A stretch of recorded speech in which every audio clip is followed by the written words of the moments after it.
Ravi de vous retrouver pour ce nouveau numéro du Dessous des cartes. On commence par prendre la direction de Riyad, la capitale de l'Arabie Saoudite. Nous sommes en mai 2025 et Donald Trump est venu rendre visite à celui qu'il présente comme son ami, Mohammed Ben Salman, alias MBS. L'Arabie Saoudite s'impose année après année comme un acteur clé du Moyen-Orient. Par sa taille, sa place sur la carte, par ses ressources en hydrocarbures, le pays sous la houlette de MBS s'est aussi envoyé des signaux de modernisation d'une société hier jugée très conservatrice et archaïque. MBS rêve, vous allez voir, de détrôner Dubaï et le Qatar en termes de développement urbanistique, touristique et de soft power. On pense aux compétitions sportives notamment, mais aussi de prendre le leadership d'une région en crise. MBS qui réussit à faire passer au second plan ses atteintes aux droits de l'homme, qui se place désormais sous le parapluie nucléaire pakistanais afin de ne plus dépendre uniquement de l'Amérique de Trump. MBS de l'art de se placer au centre, on voit ça avec nos cartes. Située au cœur du Moyen-Orient, entre la mer Rouge et le golfe arabo-persique, l'Arabie saoudite est un territoire d'environ 2 millions de kilomètres carrés, presque entièrement désertique. Ces 32 millions d'habitants se concentrent pour moitié dans les 5 plus grandes villes du pays, Riyad, la capitale, Jeddah, principal port du pays, La Mecque et Médine, les deux villes saintes de l'islam, et Dammam, dans la région pétrolifère. La Mecque, lieu de naissance présumé du prophète Mahomet, est un lieu de pèlerinage pour les musulmans de toute confession. Près de 2 millions de pèlerins s'y rendent chaque année pour le Hajj. Le tourisme religieux dans son ensemble rapporterait au royaume l'équivalent de 20 milliards d'euros, la deuxième source de revenus du pays. Car la première ressource de l'Arabie saoudite, c'est bien sûr le pétrole. Elle est actuellement le deuxième producteur mondial et premier exportateur, avec plus de 7 millions de barils par jour. Historiquement, l'or noir a fondé les relations entre l'Arabie saoudite et les États-Unis, lorsqu'en février 1945, le roi Abdelaziz Al Saoud, fondateur du royaume qui porte son nom, a signé avec le président Roosevelt le pacte du Quincy. Ce pacte assure l'accès des États-Unis au pétrole saoudien en échange de la protection militaire américaine du royaume. Dépendance totale au pétrole et influence des conservateurs religieux, voilà les deux emprises dont le prince héritier, Mohammed Ben Salman, entend se défaire progressivement. MBS est l'un des 500 petits-enfants du roi Abdelaziz Al Saoud.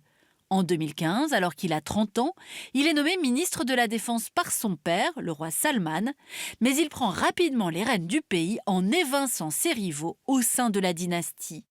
En 2017, au prétexte d'une campagne anticorruption, 400 oligarques sont ainsi arrêtés au Ritz-Carlton de Riyad. Parmi eux, le milliardaire Al-Walid Ben Talal. Ce cousin de MBS avait en charge la construction de la fameuse tour Jeddah, qui devait être la première au monde à dépasser 1 kilomètre de hauteur et dont les travaux ont donc été interrompus pendant 6 ans. Alors voyons maintenant l'Arabie à laquelle rêve MBS, avec d'abord Vision saoudienne 2030, le plan de modernisation du pays présenté en 2016 et qui prévoit l'investissement dans les nouvelles technologies et la création d'une société nationale d'armement. Autre projet, la modernisation des ports de Jeddah et de Jizan pour concurrencer le port de Dubaï. Ou encore la construction d'une ville futuriste, Neom, en plein désert, dont le chantier en cours est réputé comme le plus grand au monde. Inspiré par sa rivale Dubaï, MBS entend également développer une véritable industrie du tourisme. Alors arrêtons-nous sur le projet Alula. Oasis de la province de Médine, Alula, c'est le berceau de plusieurs civilisations antiques, notamment les Nabatéens. Des fouilles ont été menées par des équipes internationales d'archéologues et la construction d'hôtels et de transports doit transformer, d'ici 2035, ce territoire grand comme la Belgique en un gigantesque circuit de tourisme historique. Ouverture au tourisme donc, et aussi à la pop culture. À Riyad, le nouveau festival de musique Soundstorm tente de faire venir les plus grandes stars mondiales, une révolution dans ce pays où les concerts étaient encore interdits il y a 10 ans. Parallèlement, une soixantaine de cinémas ont ouvert dans le royaume, notamment à Riyad, alors que les projections étaient jusqu'alors prohibées. Enfin, avec un budget de 850 millions d'euros, l'Arabie saoudite développe son championnat de football en recrutant des stars des championnats européens. La FIFA a d'ailleurs décidé d'organiser la Coupe du Monde 2034 en Arabie saoudite, entraînant là encore des projets de stades titanesques. Enfin, sur le plan des mœurs, depuis 2018, les femmes sont autorisées à conduire. La ségrégation homme-femme dans les restaurants a été abolie et la police des mœurs mise en veilleuse. Il n'en demeure pas moins que des vagues d'arrestations visent à étouffer toute critique de la politique du régime, qu'il s'agisse de dignitaires religieux ou de militants de droits de l'homme. Salma Al-Sheab, une étudiante de l'université de Leeds en Angleterre, a ainsi passé 4 années en prison pour avoir partagé des messages en faveur des droits des femmes. Rappelons enfin qu'en 2024, au moins 345 condamnations à mort ont été exécutées, selon Amnesty International. Alors qu'ils se rêvent le destin d'un monarque éclairé, MBS, on l'aura compris, cache en fait une main de fer. Le 2 octobre 2018, rappelez-vous, le journaliste Jamal Khashoggi, très critique vis-à-vis de MBS, est assassiné au sein du consulat saoudien d'Istanbul. Alors comment MBS est-il parvenu à surmonter ce scandale jusqu'à s'imposer au cœur de la diplomatie mondiale? C'est ce qu'on va voir maintenant. Rappelons d'abord que l'Arabie saoudite sunnite et l'Iran chiite polarisent les deux branches principales et rivales de l'islam au Moyen-Orient. Une divergence religieuse qui a été le ferment de plusieurs crises entre les deux pays. Ainsi, en mars 2015, alors qu'il vient d'être nommé ministre de la Défense, MBS engage son pays dans une guerre au Yémen pour contrer la rébellion des Houthis. Ce mouvement hostile à la famille royale saoudienne est alors soutenu militairement par l'Iran. Les tensions entre les deux pays s'aggravent encore lorsque Riyad soutient la politique de pression maximale du président Trump pour empêcher l'Iran de se doter de l'arme atomique. En 2019, les infrastructures pétrolières d'Abqaiq et de Kouraïs sont attaquées par des drones et MBS accuse le pouvoir iranien d'en être le commanditaire. L'autre rival régional de l'Arabie saoudite, c'est le Qatar. La création de la chaîne qatari Al Jazeera en 1996, où pouvaient notamment être tenus des propos critiques vis-à-vis du pouvoir saoudien, attise les tensions entre les deux pays. Le Qatar déplaît également à Riyad du fait de sa proximité avec le rival iranien, dont il finance certains alliés, notamment les dirigeants du Hamas palestinien. Par ailleurs, suite au printemps arabe, le Qatar soutient le nouveau président élu en Égypte, Mohamed Morsi, figure des Frères musulmans, une organisation interdite et même considérée comme terroriste par l'Arabie saoudite. L'Arabie saoudite, elle, appuie l'armée du maréchal Sissi, qui reprend le pouvoir par un coup d'État en 2013. En 2017, MBS et ses alliés du Golfe vont jusqu'à imposer un blocus aérien et terrestre à l'encontre du Qatar pour forcer Doha à s'aligner sur les positions saoudiennes. Mais cette stratégie échoue, notamment du fait de l'aide apportée par l'Iran et la Turquie au Qatar pour contourner ce blocus. Mais MBS va tirer les leçons de ces revers. Il renoue d'abord ses relations diplomatiques avec Doha. MBS et Tamim Ben Hamad Al Thani s'affichent ensemble en décembre 2022 lors de la Coupe du Monde de foot organisée au Qatar.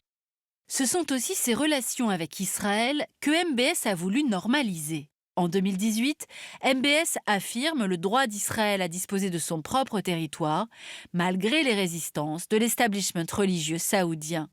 Et si le royaume saoudien n'est pas encore signataire des accords d'Abraham, qui visent à normaliser les relations entre Israël et les pays arabes en septembre 2020, l'Arabie saoudite a ouvert officiellement son espace aérien aux vols israéliens afin de faciliter les itinéraires vers les Émirats arabes unis. Les relations entre l'Arabie saoudite et les États-Unis sont elles aussi à la détente, depuis le retour au pouvoir de Donald Trump, plus proche de MBS que Joe Biden. À la surprise générale, en mai 2025, c'est depuis Riyad que le président américain annonce la levée des sanctions contre la Syrie. MBS s'affiche même comme l'entremetteur d'une première rencontre entre Donald Trump et le nouveau leader syrien, Ahmed al-Shara. Une série de pourparlers entre la Russie, l'Ukraine et les États-Unis a également été organisée en Arabie saoudite, du fait de la politique dite de neutralité positive du royaume saoudien. Mais c'est aussi avec la Chine que MBS a su nouer des relations diplomatiques et commerciales. Ce rapprochement a débuté en 2015 avec des investissements chinois massifs dans la construction d'oléoducs et de gazoducs. La Chine est désormais de loin le premier partenaire commercial de l'Arabie saoudite, avec 102 milliards de dollars échangés en 2024 contre 32 avec les États-Unis.